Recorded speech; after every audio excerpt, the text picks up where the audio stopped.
Estar preso por cometer un delito debe ser definitivamente un castigo terrible, pero estar preso por algo que no se hizo es una pesadilla inenarrable y es lo que le tocó vivir a Rosendo Arias, un hombre que estuvo preso 2 años porque un juez consideró que el solo hecho de que un número estuviera a su nombre era suficiente prueba de que él pertenecía a una mafia del narcotráfico. Él merece más que una explicación. Veamos este reportaje de Carlos Castro.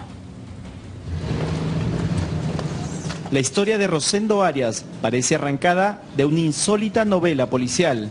De la noche a la mañana, y por culpa de un equivocado reporte telefónico, Arias, un tranquilo vendedor de computadoras, fue involucrado en un horrendo crimen, vinculado nada menos que al sanguinario cártel de Tijuana, una peligrosa red internacional dedicada al tráfico ilícito de drogas.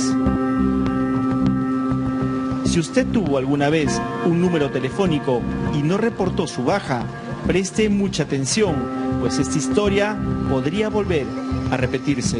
Ojalá y no sea este el inicio de muchos casos como estos, porque la verdad sí es aterrador, ¿no? Su nombre completo es Rosendo Miguel Ángel Arias Vargas, tiene 34 años y acaba de regresar del infierno. Estuvo 2 meses preso en el penal de Castro Castro por un error que ahora nadie quiere asumir y menos pedir disculpas por él. Pero es que a mí, más que un pedido de disculpas, lo que me parece que debemos darle es nuestra solidaridad como ciudadanos, que estamos todos susceptibles a que nos pase lo mismo. Pero pedirle disculpas significaría aceptar que dimos una información errada. Se dedica a la venta de equipos informáticos. Hasta hace poco, todo en su vida parecía marchar con normalidad. Tenía un negocio y una familia, pero un buen día todo cambió de repente. Mira, el 16 de octubre, justamente del 2009, yo salgo a laborar de mi domicilio acá en el Callao. Justamente salí más tarde de lo normal. Y en el momento de que yo estaba saliendo con mi vehículo, en el cruce de Tomás Valle y Dominicos me interviene un auto policial, pidiéndome mis documentos y todo. Ya era un reglaje que era exclusivamente hacia mí y a dónde me estaba dirigiendo. Llego al centro comercial Ciberplaza, donde tenía mi local, mi tienda. Parecía ser una mañana normal de trabajo. Rosendo Arias arreglaba su tienda como todos los días, ordenaba vitrinas y ofrecía sus productos. Pero esa mañana del 16 de octubre de 2009 ingresó la policía a su local y le dijo que lo andaban buscando. Se identificaron y me preguntaron de que yo estaba siendo detenido por el homicidio del señor Sebastián Díaz Cuadros. Arias no entendía qué ocurría.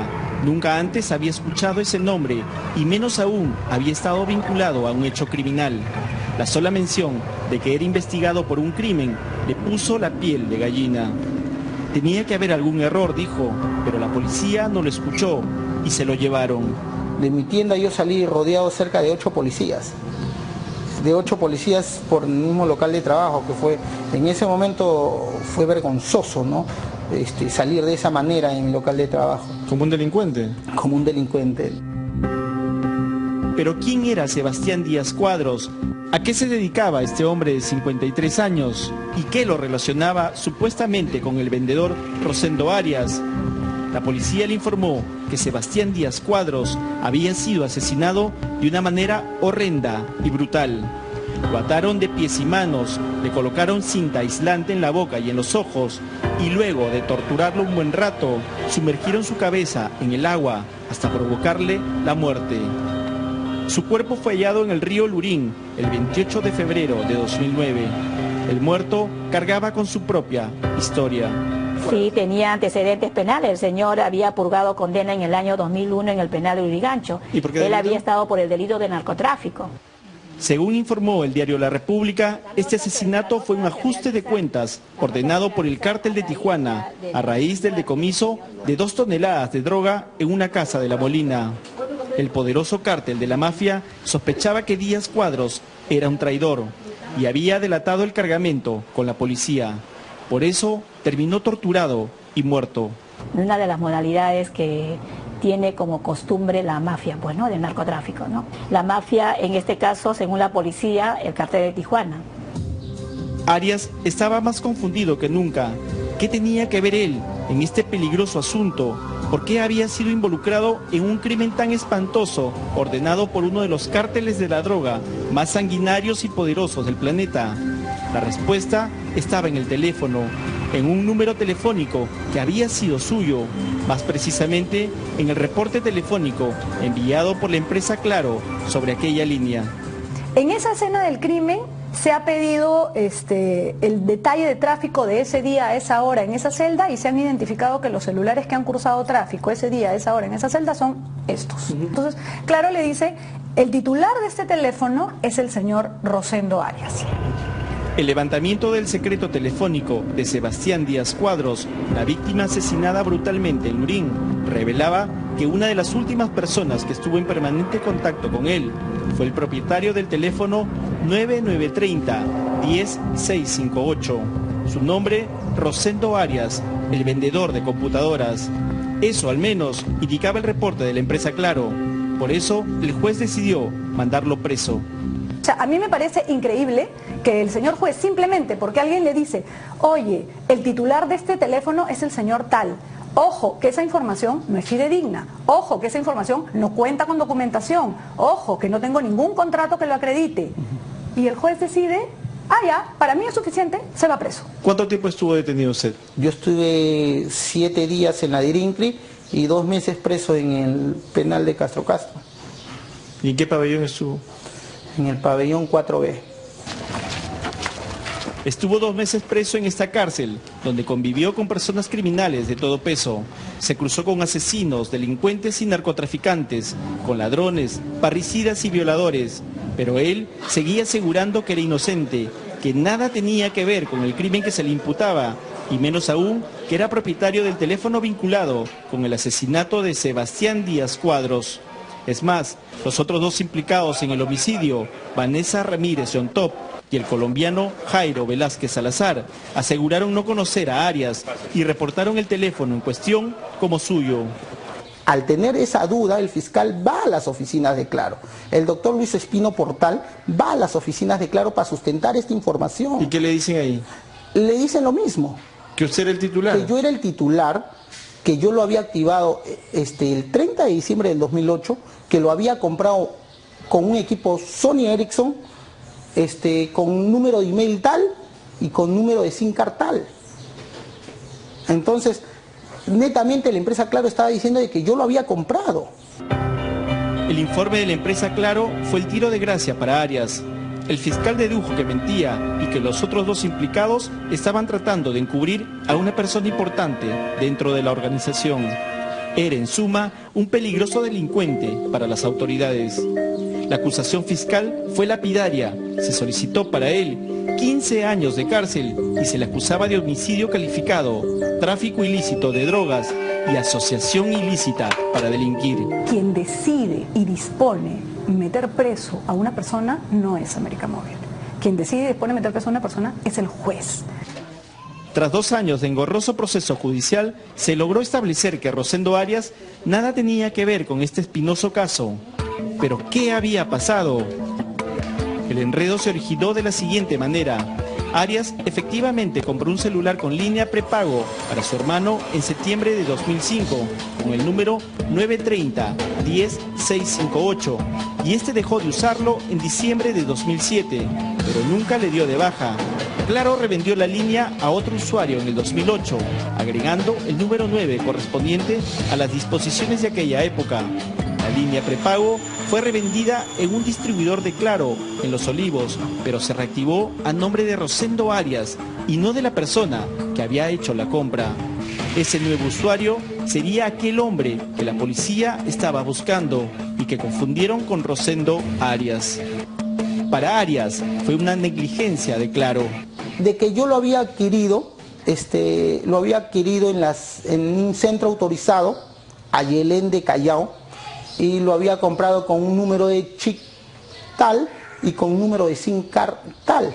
¿Cuál fue la mala suerte, entre comillas, del señor Rosendo? Que la persona que compra el equipo no se registra como titular.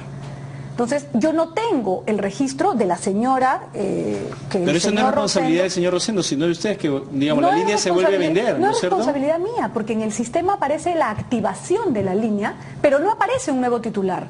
Y sigue apareciendo como único titular del señor Rosendo, que no desactivó su titularidad cuando la línea ya no la tenía hace un año. ¿Cuál es el rango? Según el presidente de la Comisión de Defensa del Consumidor del Congreso de la República, el dar de baja una línea para su reventa es responsabilidad de la empresa. Aquí la excusa de las empresas de que eso no depende de mí, depende del concesionario, es un cuentazo, porque aquí el responsable es la empresa. Si actúa directamente o a través de una red de concesionarios o a través de una red de ambulantes, es su problema. A mí me parece que esta situación es gravísima, ¿no? Y ya le hemos venido anticipando las consecuencias que puede generar que las empresas operadoras de telecomunicaciones y particularmente telefonía móvil no estén cumpliendo la ley, que establece claramente que tienen que llevar un registro de todos los abonados, incluso los prepago, para evitar precisamente de que delincuentes que están utilizando estos teléfonos hagan sus fechorías o ahora compren teléfonos o chip a nombre de otras personas y terminen involucrando a gente inocente. Qué estorbo, ¿no? Sin embargo, la empresa Claro sostiene que los únicos responsables de todo el problema son Rosendo Arias, por no darle de baja a su línea, y el juez que lo mandó a prisión por actuar con ligereza. Yo personalmente creo que sí ha habido una ligereza del juez, porque no basta que yo te diga el dueño de este equipo o el que compró este equipo es el señor fulanito de tal, para que tú decidas meterlo preso o involucrarlo en un delito penal. Sobre todo me parece un poco imprudente, por decirlo menos. Usted me está diciendo que hay negligencia del usuario, que hay imprudencia del juez que lo mandó a la cárcel. Y no hay absoluta responsabilidad de ustedes de la información que brindan y que manda a la cárcel a una persona. Jurídicamente hablando, la posibilidad de anular un registro si el usuario no me lo pide o no me lo pide el juez. Siguiendo la lógica de la empresa de telefonía, estamos ante un potencial peligro del que deberíamos estar informados. Aún sin existir una anulación formal de la línea por parte del usuario, la empresa sí puede revenderla a otra persona sin mayor problema y sin hacerse responsable de las consecuencias. En buena cuenta, este vacío de responsabilidades podría terminar en más casos como el de Rosendo. ¿Qué recuerdo le trae este lugar? Me traen recuerdos espantosos, los recuerdos más terribles de toda mi vida. Imagínate, noches sin tu familia, con personas extrañas que tú sabes que de repente han cometido ilícitos. Inclusive acá he llegado a comer con mis manos, espantoso. Algo que de verdad a nadie se lo desearía. Eso no se olvida, Carlos. Eso marca por siempre a tu familia, por siempre. Y así yo me siento marcado. Lo más dramático de esta experiencia, refiere Arias, es que su pequeña hija y su pareja tuvieron que pisar la prisión muchas veces para visitarlo tras las rejas. Nos ha destruido completamente en todos los sentidos, emocionalmente, moralmente. Era desastroso, horrible. Me daba mucha tristeza verlo ahí a mi esposo encerrado. Cada vez que yo me tenía que regresar a casa, dejarlo ahí, y nosotros regresamos solos. Mi niña siempre decía, mamá, ¿por qué mi papá no se va con nosotros? Es lo más triste. El proceso penal del tráfico de drogas ha terminado a su favor y ha sido declarado absuelto de los cargos que se le imputaban, pero su vida no ha vuelto a ser la misma. Por eso, Rosendo Arias ha decidido demandar a la empresa de telefonía para que reconozca lo que él sigue asegurando es su responsabilidad, dar de baja a una línea antes de su reventa. No está dispuesto a callar para que otra persona, un usuario cualquiera con un celular en la mano, como usted, al otro lado de la pantalla, pase lo mismo.